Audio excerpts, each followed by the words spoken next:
예수 그리스도는 하나님의 아들이시며 메시아이십니다.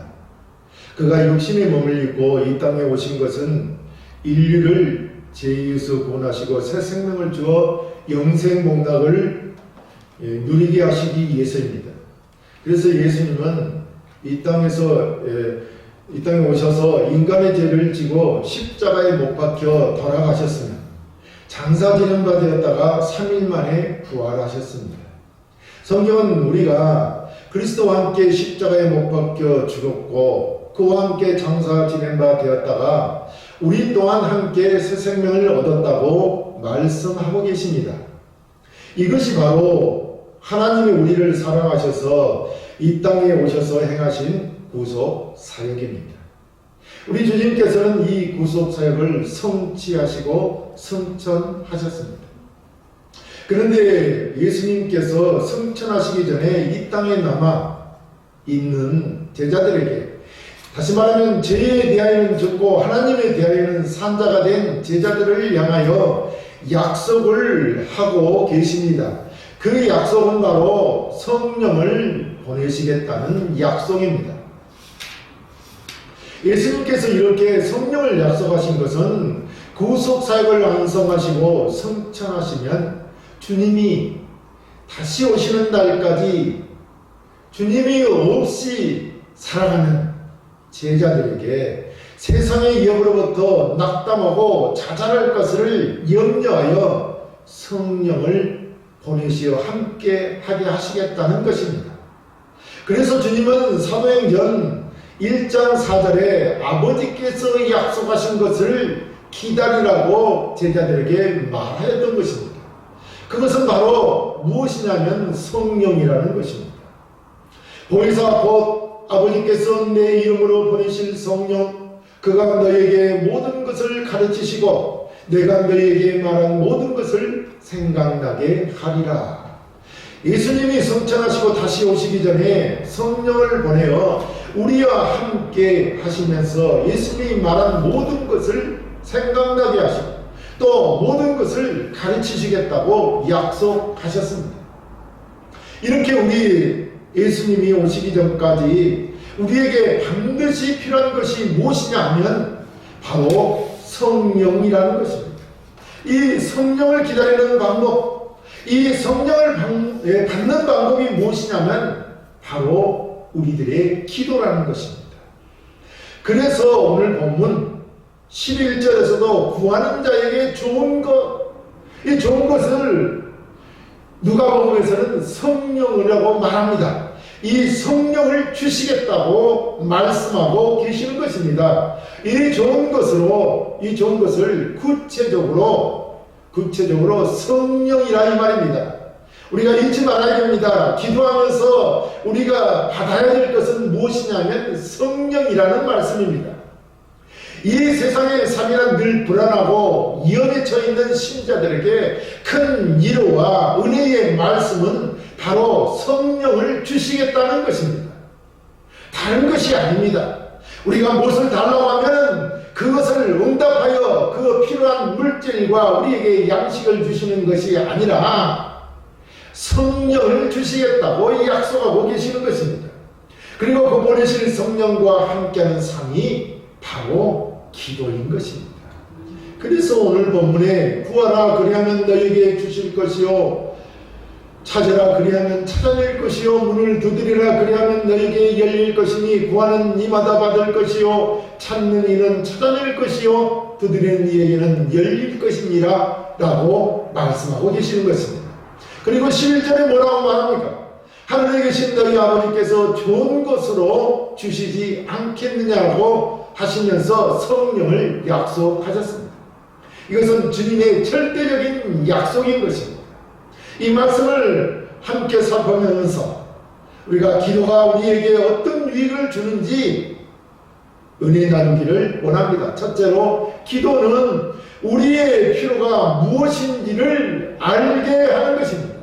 본문 7절과 8절에 구하라 그리하면 너에게 주실 것이요 찾아라 그리하면 찾아낼 것이요 문을 두드리라 그리하면 너희에게 열릴 것이니 구하는 이마다 받을 것이요 찾는 이는 찾아낼 것이요 두드리는 이에게는 열릴 것이니라 라고 하였습니다.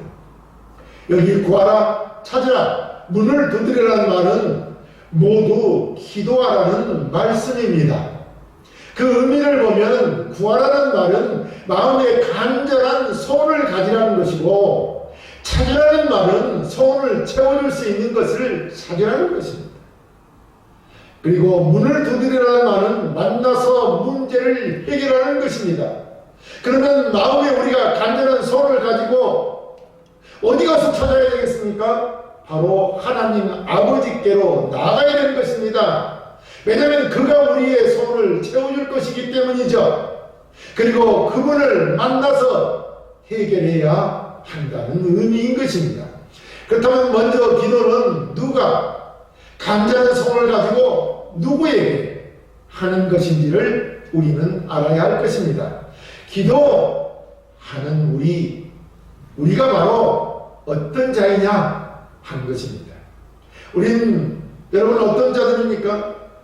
성경의 산상수훈을 보면은 우리는 무능하고 무가치한 자들이기에 철저히 소망이 없음을 깨달아서 전능자가 되시는 하나님 아버지께 문제를 가지고 나와 해결해 줄 것을 요청해야 하는 무능하고 비참한 존재임을 알아야 한다고 말씀합니다.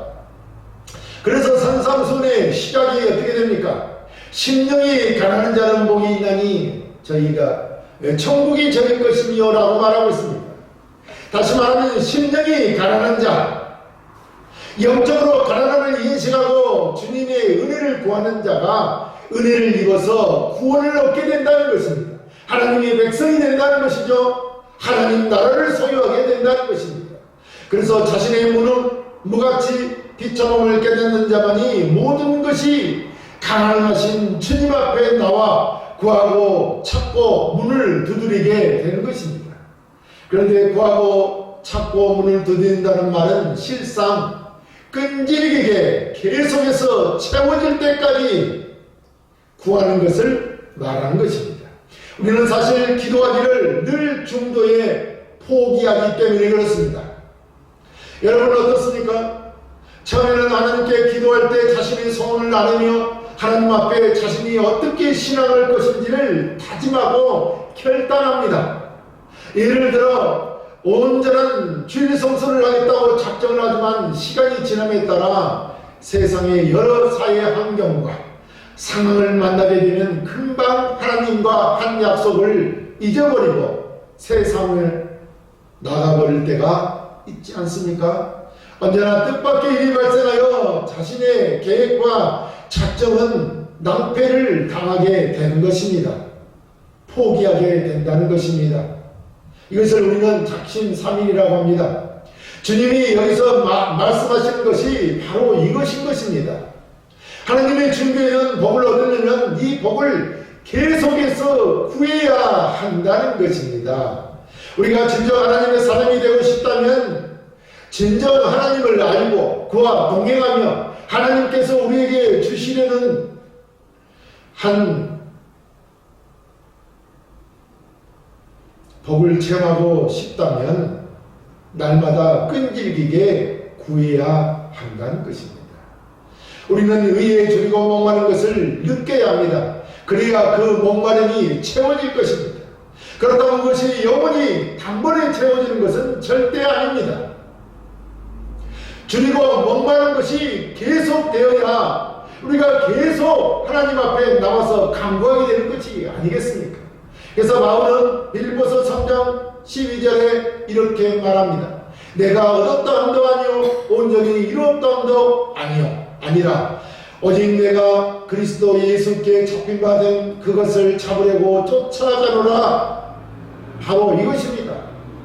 계속하여 끈질기게 구하고 찾고 문을 두드리는 것입니다. 그리하여 우리는 보다 영적인 수준에 올라가기까지 구원의 완성의 자리까지 이것을 계속해야 된다는 것입니다.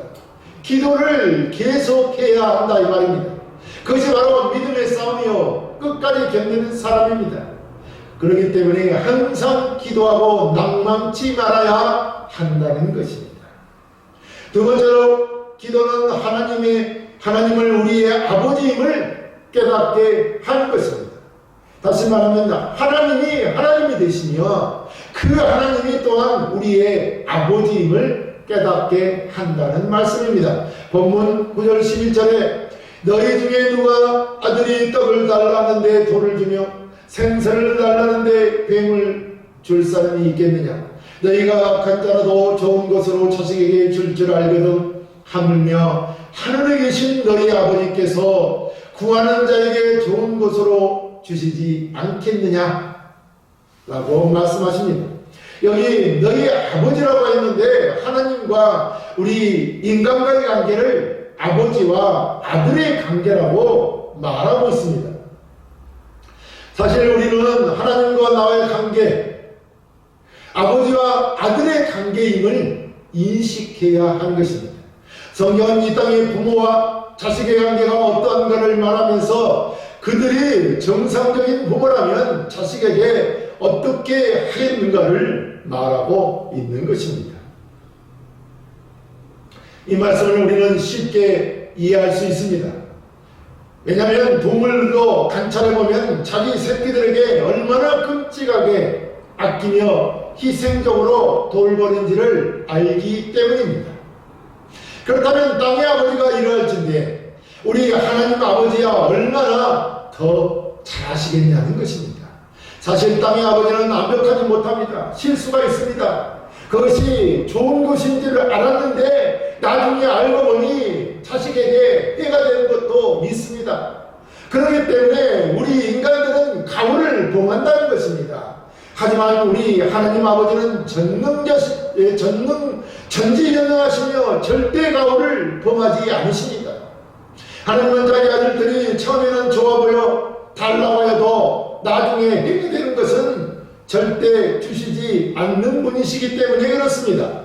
하나님은 다 알고 계시기 때문에 우리에게 악한 것을 결단코 주시지 않는다는 것입니다. 무엇보다 하나님은 우리를 잘못된 길로 인도하지 않으실 것이며 우리에게 주시는 일에는 절대 가훈을 범하지 않으실 것입니다. 하나님은 모든 것을 아시며 하나님의 지식은 절대적이기 때문입니다. 하나님은 실수가 없으시는 분이라는 겁니다.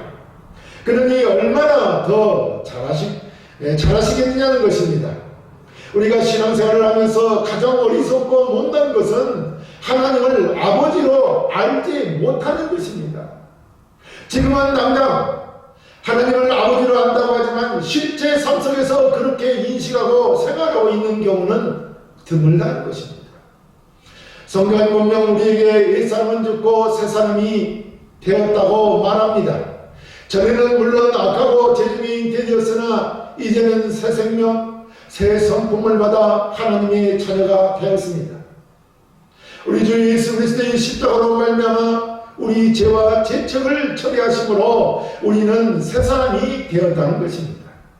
그러므로 이제 우리 아버지가 되시는 하나님이 그의 자녀가 된 나에게 관심을 가지시며 염려하시며 나를 돌보시며 나에게 어떤 계획과 목적을 가지시며 항상 나를 축복하시고 도우시기를 바라고 계시는 것입니다. 이것을 우리는 붙들어야 하는 것입니다.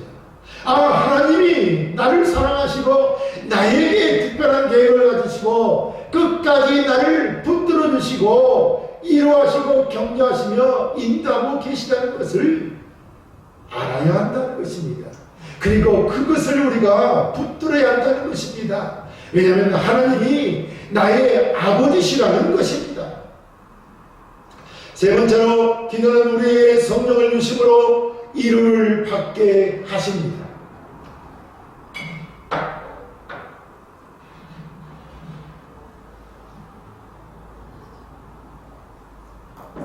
본문 11절에 너희가 악한 자라도 좋은 것으로 자식에게 줄 줄 알거든 하물며 하늘에 계신 너희 아버지께서 구하는 자에게 좋은 것으로 주시지 않겠느냐 라고 했습니다. 여기 구하는 자에게 좋은 것, 그것이 무엇이냐? 이 좋은 것이 무엇이냐? 앞서 말씀드렸지만 바로 성령을 말하고 있는 것입니다.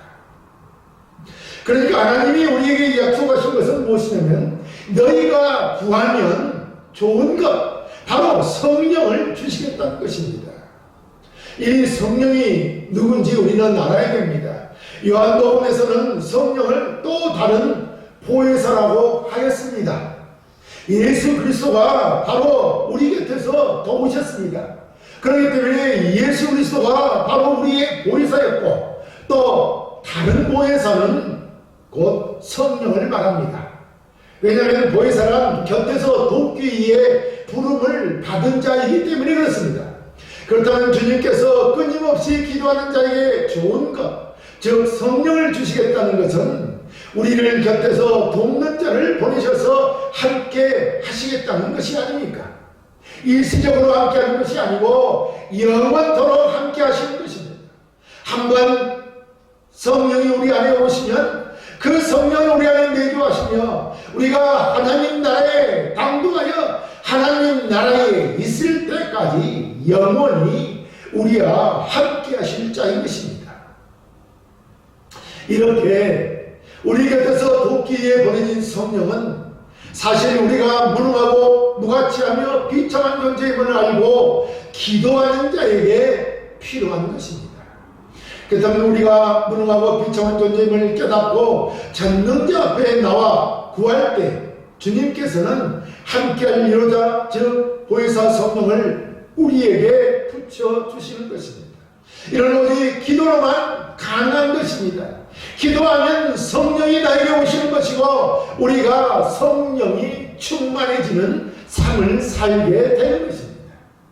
그렇기 때문에 우리가 살아가는, 다시 말하면 신자가 사는 삶에는 절대적으로 기도가 필요한 것이고 기도함으로 인해서 참된 신자적인 삶을 살게 되는 것입니다.